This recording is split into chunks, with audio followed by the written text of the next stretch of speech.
10,000 hours is what it said it takes to master any skill, and my dad did it. At the age of 55, he documented a 6-year plan to practice guitar 10,000 hours, and he achieved it. Welcome to the CJ Murray Podcast, and in this episode, we explore the story, the challenges, and the results of achieving such a goal. Thank you guys so much for listening. I'm so excited to share this example of discipline and perseverance for you. But first, please enjoy this introduction by my mom.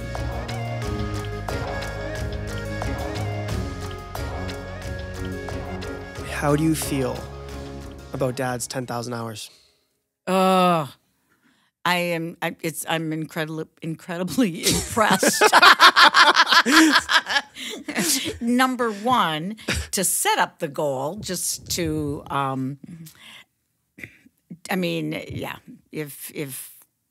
just to set up the goal, and anything he sets up to do, he accomplishes. Yeah. Anything.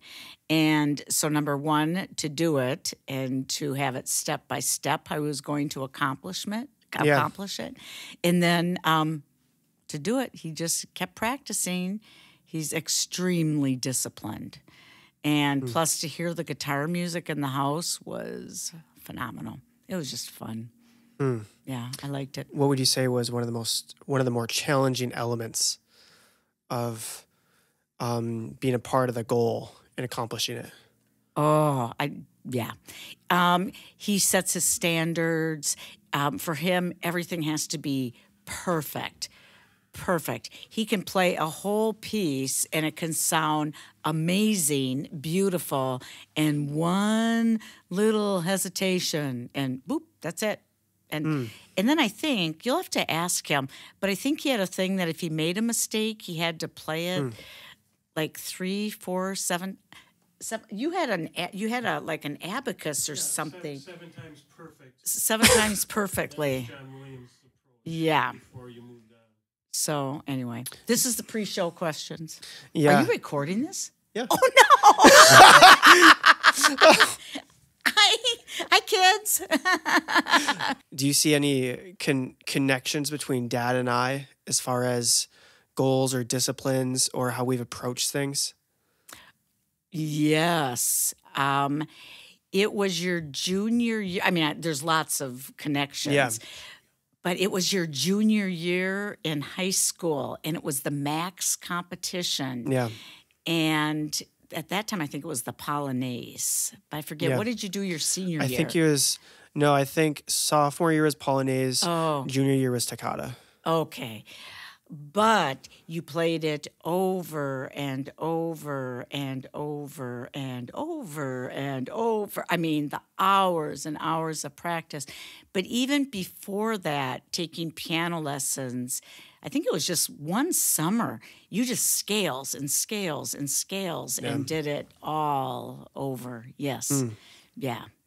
So number one, the musical talent, and then the ear for music. And just enjoying music. So yeah. And then plus even when you started taking piano lessons, just piano teachers commented to me just how quickly you were getting it. And anyway, so now to talk to the real musician. Dad, would you like to step up to the plate? Sure. Dad, welcome to the CJ Murray Podcast. Thank you, Christopher. I'm honored to be here. I want to take this episode and talk just about the 10,000 hours that you put in on guitar. Yeah. And do you want to start out by just telling me how it started? Walk me through the story. Yeah. Well, I've played guitar my whole life. I started when I was 10 years old and continued to perform through high school. Have a music degree, a music therapy, Bachelor of Science degree, and performed throughout college, folk steel string guitar, picking style. And when I got married to your mother, I let the guitar slide a little bit, but kept up with it in the background. And about 12 years ago, I was doing a lawnmower repair, and I slipped with the wrench, and I cut the back of my hand open, severing two tendons, one completely and the other about halfway through. They were surgically repaired, but afterwards I thought, great, there goes my guitar. But as a hand healed, I thought, well, maybe I can still play. I could move my fingers, and the doctor actually suggested it could be a good way to rehab those tendons and get as much movement back as I could. Interesting. So I had actually acquired a nylon string guitar, classical guitar that I had. And so I'd always wanted to get into classical music. I'm a music major. I'm certainly familiar with classical music. Yeah. And so I signed up with a good classical teacher, started taking lessons, and I was off and running, building on new chords and finger styles and all that. But, again, about 12 years ago, building on that and seeing how far I could go. Yeah. So what I think is a good specific is behind you, you made a document of when you wanted to commit to it. Yeah. Did you want to walk me through that? Just the specifics of the plan? Sure. I'll even reach over my shoulder and grab it off the wall. This is my action plan for 10,000 hours. Now, how did I decide on that? Yeah, how do you decide on it? I would be taking you to and from piano lessons up the street. And one time you had mentioned that your teacher has suggested that it takes about 10,000 hours to get really good to more of a professional level, if not a world-class level. And you mentioned that to me, and it planted the seed that maybe that's a worthy goal on my guitar playing. And there's another story that you had mentioned earlier. You went to a concert, and there's a Q&A. Do you want to walk through that too? Yeah, well, one of the really renowned classical guitarists, modern classical guitarist, is a woman who's actually from the Twin Cities area, Sharon Lisbon. And anyone who's familiar with classical guitar, that name might ring a bell. She's currently the director of the guitar program at the Juilliard Music School. Yeah, and so she was releasing her life story on video on a CD, CD. That's media. DVD. Yeah, on DVD. Yeah, and so she was in town to promote that. But it was not widely advertised, and so it ended up being a fairly intimate concert that she did. And afterwards, she opened it up for questions. So I was there, and I asked her about the 10,000 hours. I said, and she of course would be familiar with that.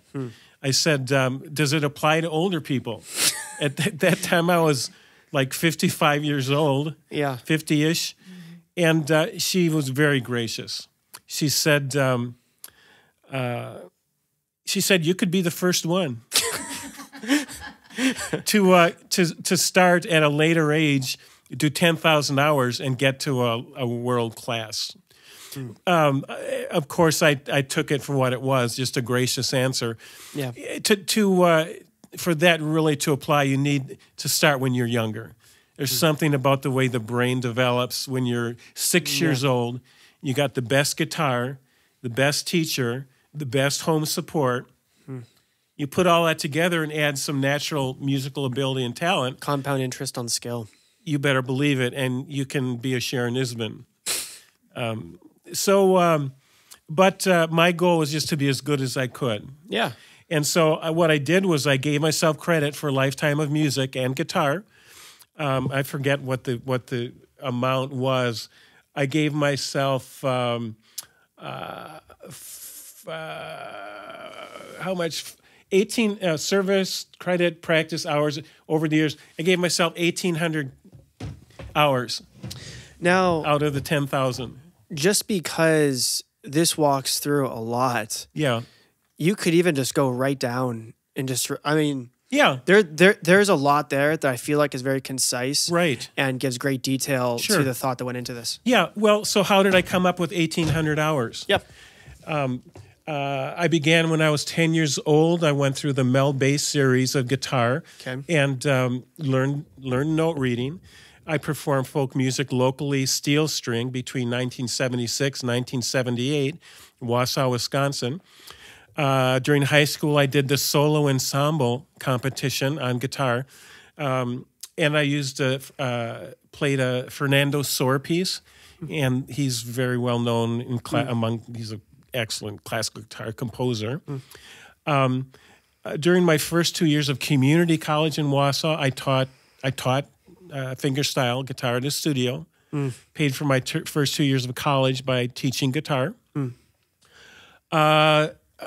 During college, I joined Campus Crusade for Christ, a college ministry. It was an avenue for leading music and guitar. Right. And then that summer, I performed in a Campus Crusade band on the East Coast, on the boardwalk, and that was a great musical experience. And then off to my last 3 years of college to finish my Bachelor of Science in music. And then during graduate school, 1984 through 1987, I kind of kept up with music mainly on piano, functional piano, and I did have a guitar at that time. And then over the years, during the marriage years, I just kept up with guitar at a recreational level over the years. And that adds up to 1,800 hours. I just roughly estimated that, yeah. And so I subtracted that from 10,000 hours, and my goal here was to do this within 2 years. So I just did the math. 10,000 by 1,800 divided by the number of days in 2 years, and that divided that by the number of hours recommended. Right. Bottom line, it came out to 5 hours a day of practice to reach the 10,000 hours in 2 years. Right. Right. Okay, so I'm just looking at it. Just help me make sense of a few things. So you signed it in 2011 and you finish it by 2017.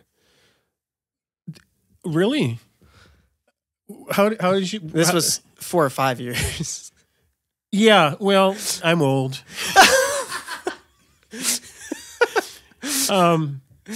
Yeah, no. It took longer, but I kept at it. And this is the deal. How do you know I finished? Oh, on top there's a date. You weren't supposed to see that. That it said. What does it say? Professional level mastery by Sunday. Oh, okay. So it wasn't a 2-year goal. No, it was like a 4 or 5 year goal. Which makes sense. So in the summary, it says 3.5 hours per day times 4 years plus 4,800 hours equals 10,000 hours. Okay.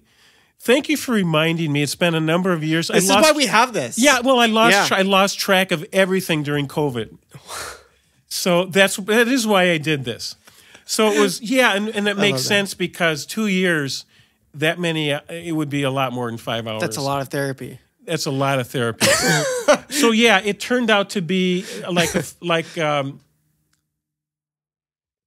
44 years plus 2 years, 5 months, 3,000 hours. The 2 years, 5 months. Oh, okay. This is the deal. Okay. I did this action plan well after I was into therapy. Okay. I had started lessons. Okay. I had put in 3,000 hours plus my 1,800 hours. Okay. That makes a lot of sense. Yeah. Perfect. So then that total then divided into 5 years, 5 years of days, then comes to 3.5 hours. And that also makes sense because I was still working then.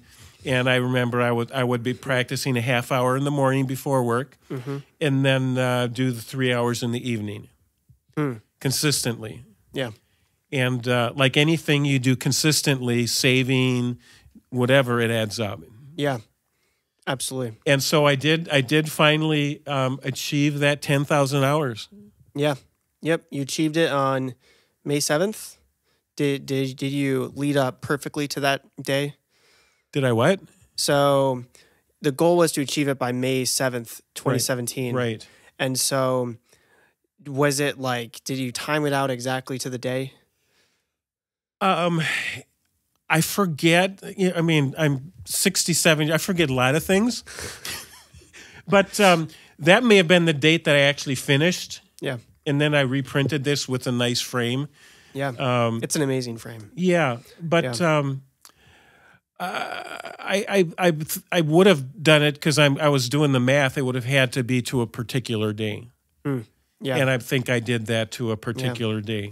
Yeah. And so just for the record, and so summary, 3.5 hours practice per day, half in the morning, 3 hours in the evening, times 4 years, plus the 4,800 hours. Right. Being the 800 plus the 3,000. That's right. Adds 10,000. That's right. Yep.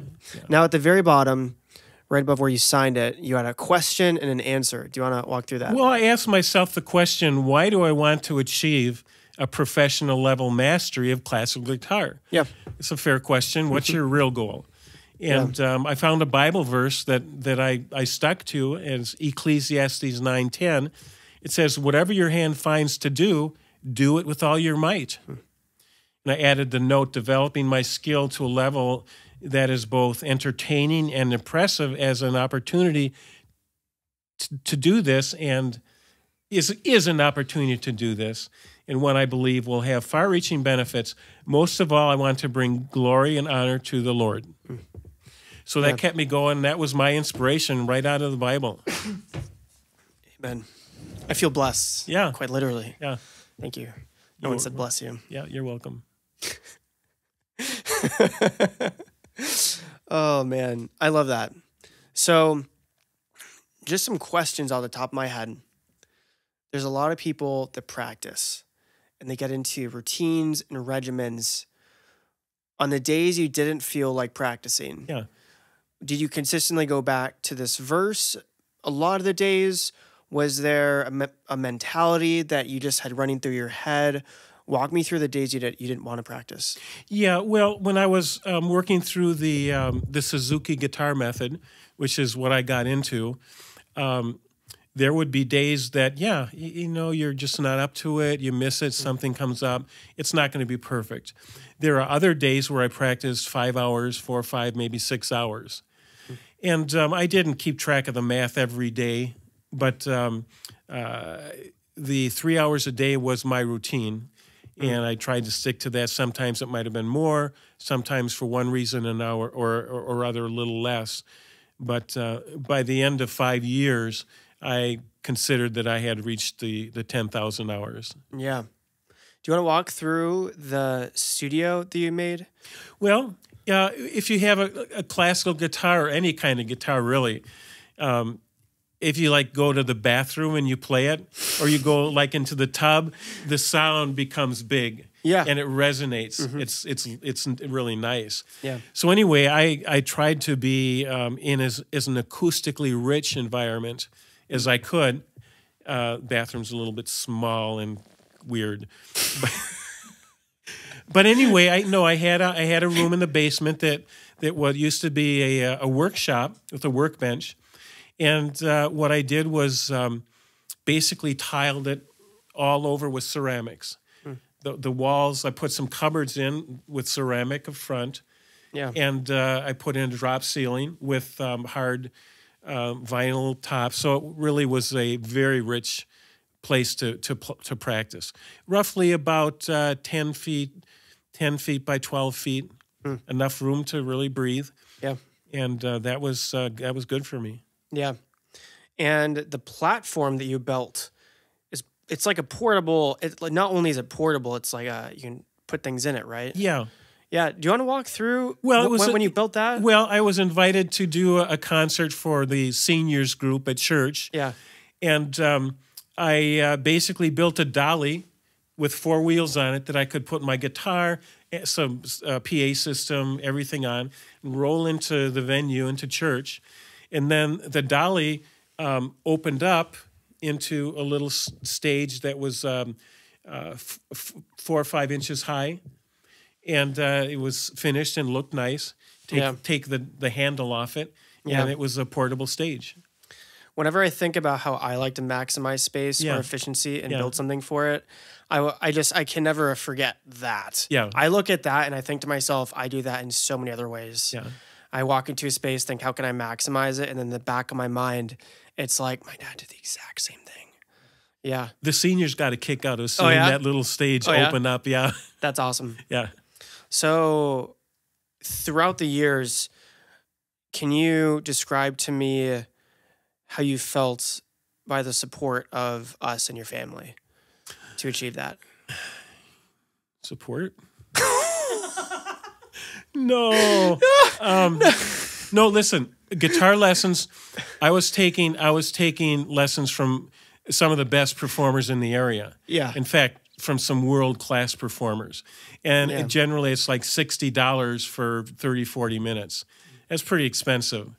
And my wife is a nurse and nurse practitioner, in fact, good salary. And she always encouraged me to take the lessons, get as good as I could. She was behind me. That's awesome. Yeah. And for us as kids, it was interesting, like, to see the discipline that you had. I know Jonathan's very disciplined. Yeah. And so I feel like he saw your consistency and that kind of melded over into his life. Yeah. There was an overflow. Well, that goes both ways. For example, one time I made an offhanded comment that I would build you guys a treehouse. And then one day you said, "Where's the treehouse?" and so now you held me to it. So I built the treehouse. Yeah. But there was an expectation that you're good for your word. And having finished the treehouse, I figured I could finish my 10,000 hours. That's awesome. That's awesome. I think one of my other favorite memories is just some random summer day. I think Jonathan said, "Oh, it'd be so cool to have a half pipe." And you said, "Do you just want to build a half pipe?"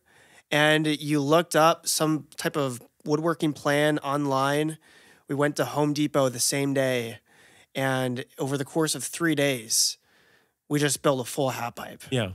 Yeah. Yeah. And there were some really late nights, but we were the cool house in the block for a good while. Yeah. Almost too cool. Yeah. You know. Well, that Had to work tell that, kids that to work kind of ethic stop. goes way back in I think both the Ryan and the Murray families, a solid work ethic. And so you finish what you start, you work hard, and you do the best you can. Simple as that.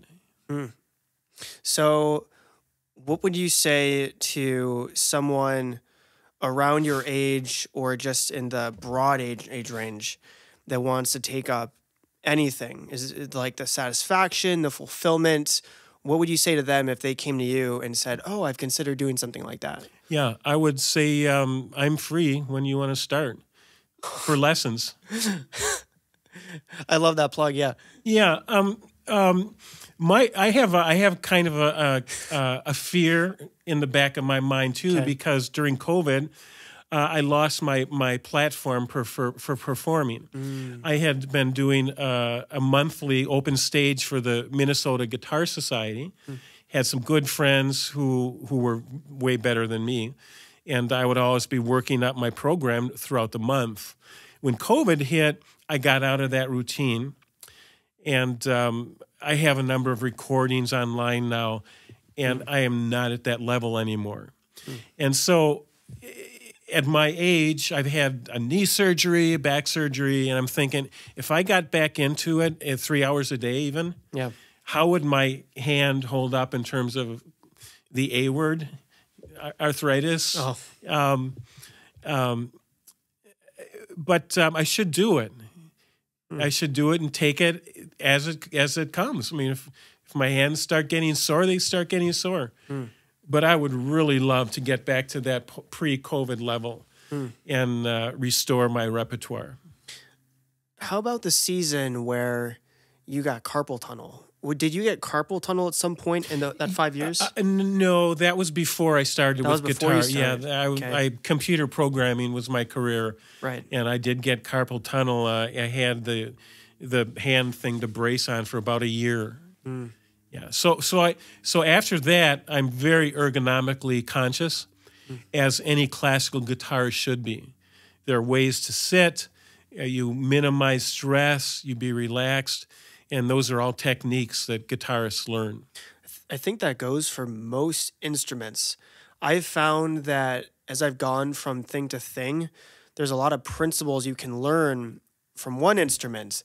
And then when you go to another, there's a lot of crossover in terms of being relaxed and being conscious of everything, of practicing slowly, of not trying to combine everything too fast.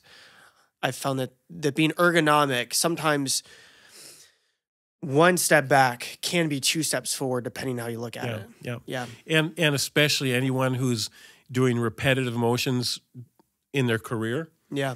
Whether it's warehouse work, performing, computer, keyboard. Yeah. You always want to be very sensitive to your tendons and to the have as ergonomically efficient environment as you can. Yeah. Yeah. So I just want to ask a few questions about guitar. Okay. Why do you like guitar? Well, there's a movie called A River Ran Through It with Robert Redford. Okay. He had a river and a fly rod. Okay. I had that too growing up, but I also had a guitar. And through, I'll just say, trauma growing up, I always had my guitar and I would retreat to my closet. Yeah. It's awesome how music can be there for us at every point in our journey. Yeah. And what's really beautiful about that too is even for us as kids and how music has been handed down, I think we all find some type of solace and escape in it in our own way. Like me and Dave and Jonathan, we all do it very differently in our own ways, but yeah. Yeah. Yeah, and so I always got good feedback from it. Yeah. It was a social thing. High school, you bring the guitar. Yeah. And a story, after I started taking lessons, I think it was just the first year, my teacher thought I had some talent, invited me to play on a televised local talent show. Really? Called Fabiano's Musical Variety. I didn't know this. Yeah. It's for real. And my dad had something going on. He dropped me off in front of the studio and drove away. Oh, my word. And I'm 10 years old. I'm like, where do I go? What do I do? Oh, my word. So I went in. I said, I'm Rob. My childhood name. Say, okay, just sit over there. They said, okay, you're up. Sit on the stool there. And so I'm sitting there with my guitar. And they said something about the camera, which I didn't quite catch. Oh, no. And I'm just sitting there staring at it, and all they said, you're on. And so I started playing, and they said, cut. They said, when the red light goes on, that's when you play. And there's this big thing, rewind. This is before digital. Okay. Rewind, reset, do this, that. Oh, my word. Okay, let's try this again. By that time, I'm almost in tears. Yeah. And I saw the red light go on. And I was kind of choked up because I was supposed to sing too. Oh, my word. I was playing You Can't Grow Peaches on a Cherry Tree. And I cried my way through it, and they kept it. And just in case I told kids at school I was going to do this. Yeah. And then the next day I said it was pre-recorded. They're not going to show it for 6 months. Did they show it? They showed it the next week. Oh, my word. I never saw it. But some kids at school said, what were you doing? I saw you on TV.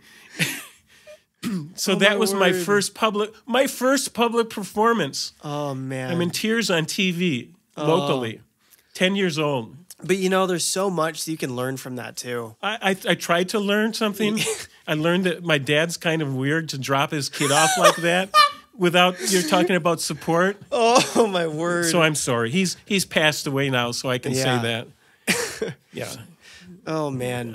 I mean, I had my own, type of experience where we remember my piano recital where I went up and I had a song I thought I had memorized, and I got to the end, to the last page, and I blanked. And everyone's there, you guys are there, and I like went back a page and I started it up again. I played, I got to the same spot, and I hear my mom in my mind thinking, "Are you sure you have it memorized? Can you like, are you sure you don't want the book?" I'm like, "No, I don't need the book." And I think the third time I tried and I stopped, at that point you just admit defeat. And I stood up, looked out to the crowd and said, "I can't finish it." Yeah. And there's something about those moments that you move forward just with more experience under your belt. Yeah. And the beautiful thing about making mistakes when you're young is there's so much time to rebound. Right. And like nothing's ever the dead end. Right. Nothing's ever the dead end. Right. And to answer your question a little bit more seriously, that early experience of failure did drive home the important principle that support is important. Yeah. And I was lucky to get a wife who was super supportive of all three of you guys. Mm-hmm. And I tried to be there as much as I could. Yeah. If you guys are performing on TV, I would have been there. I don't care what else was going on in my life. That can be redone. That can be redone. Yeah. Absolutely. Yeah. Man. Yeah, it's interesting because between Jonathan, David, and they've done music, like they were involved in band and David did trumpet, but all in all, between the three of us, I felt more parallels between you and I than the other guys. And so when it came to support, and for all the times I was trying to learn music, I felt like my mom was saying before, just the practice where, there was a summer where I practiced like 3-4 hours a day, nothing but scales. I listened through audiobooks. And when I did the competition my junior year, Toccata something, and I can't for the life of me remember. Well, let me tell you about that. You said how I was encouragement to you. Yeah, when exactly. when I saw you perform that solo ensemble toccata piece, piano piece, a difficult piece, and get a perfect score. I mean, you won that competition. That was inspiring to me. I was working on my 10,000 hours back then. So that's my goal, to get that good. Yeah. Yeah. Yeah. And, there's stories of guys that have picked up instruments at 70 before. Maybe not, I haven't heard of them saying the 10,000 hours, but, there's stories of guys who have done that. Yeah. But yeah. 2 days ago, my other son, my youngest, introduced me to AI. What's the program again? ChatGPT. So I typed in, "Is it safe for an old man to start guitar?" And ChatGPT came back, "Absolutely. Go for it. It's got mental benefits, physical benefits." And so, awesome. Oh, my word.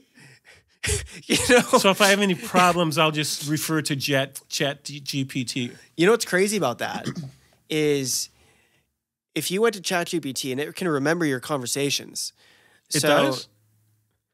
Yeah. You mean, really? Yeah. All of them? Unless you delete them willfully. Okay, you'll have to show me how to do that. Yeah. I'm kidding. I've only asked it legit questions. But there's some potential for... The non-legit questions are the most fun, though. I suppose. Yeah. I've had a lot of fun with that. Yeah. So what's interesting, though, is if you went to ChatGPT, it'll get as specific as you want it to. But what's really fun is if you went to ChatGPT and typed in, "Hey, can you give me an inspiring thought about practicing guitar again, but tell me how it's going to benefit my neuroplasticity and muscle memory in my shoulder muscles." Oh, there you go. And it will explain the science of how it'll probably connect. Awesome. But on a more practical note, if you said, hey, I want to put in X amount of hours in the next year, can you give me a month by month broad plan? And then you say, okay, only take the first month and give me a week by week regimen based off of this method, but I only have a half hour a day. Give me a routine. Okay. And then if you come back the next month and copy paste the broad and say, okay, can you do the same thing for the next month? And so ChatGPT can be anything that you make it. So, Cool. and if you start experiencing hand problems, you can even say, hey, I'm experiencing, tension in my pinky and fourth finger. Can you take this routine and adopt it so that I'm only doing exercises that aren't going to use those muscles as much? So they have time. No, I'm not a guitar player like you. Yeah. But it's interesting how specific you can get, and it'll. Well, this is, I was joking to my wife, this is a year that I am starting a new life. We changed insurance companies. I got a membership at Lifetime Fitness. It's free through insurance. So I'm going to be working out 3 times a week. I'm definitely getting back into the classical guitar. I just finished a new website that kind of is backing me into a corner in the same way the Treehouse did. Off the hand, So now I'm kind of obligated to build a treehouse. So my website has me teaching guitar, doing concerts, and repairing guitars with French polish, which is a process that I do. And this is MinnesotaGuitar.com. Minnesota Guitar, SSP, what's it? Self-promotion, but MinnesotaGuitar.com. I'm impressed you got the domain. I've had it for a number of years. Yeah. Love that. Yeah. Love that. Yeah. So no one's going to call for lessons. No one's going to call for a concert, but it keeps me on my toes. So if they did, I could work something out. Well, right now the podcast base is mostly Florida, but fast forward a few more years, and you never know. If the Minnesota area might, have some people. Yeah. So maybe just 1 or 2 more things to finish out the episode. French polish. One of the things you've loved to do is refurbish. Yeah, refurbish guitars. What's it like just to take a guitar that's really not good and just take it forward tons of levels? Yeah. Well, I started out with a guitar that was really not good, and I made it really worse. So that was a good learning experience. And then that was just with a paintbrush and varnish. Okay. And then so I heard about French polish and how it work. So I researched it, how to do it, and I learned how to do it. And I learned it in the way that a master luthier would do it.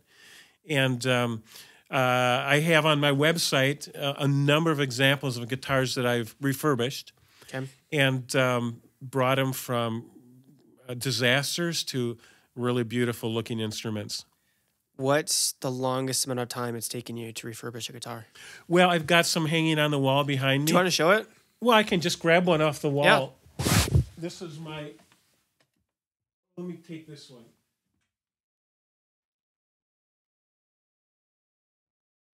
This is a 1973. This is a 1973 Jose Ramirez guitar. Okay. Yeah, I paid how much? Almost $5,000 for it. Okay. It's a handmade guitar made by the Ramirez family, who also made Segovia's guitars. Okay. Andre Segovia's for the first half of his career. It had some issues, and I had a local luthier, Steve Kakos, do some repairs. He's a great guy. He makes world-class guitars, but I wasn't quite happy with the top of the guitar. So I'm improving on it, and it's in process. When you do French polish, you want it to cure between applications. And so this has been curing for about a year now. It's ready to be finished.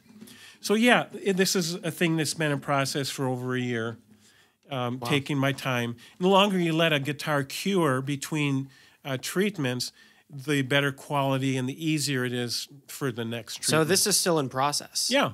Cool. Yeah. So is that something you intend to resell or just to play because of how good a guitar it is? Yeah, no, when here's the thing. Andre Segovia, just as an example, played a big Ramirez guitar. It's larger than your normal modern guitar. Yeah. And he played that most of his career. Then he went to a smaller German-made guitar by German luthier Hauser. Okay. And he played 1936 Hauser for a good portion of his post-Ramirez career. And I have a knockoff, a handmade good quality knockoff of the Hauser. And where am I going with this? What was your question?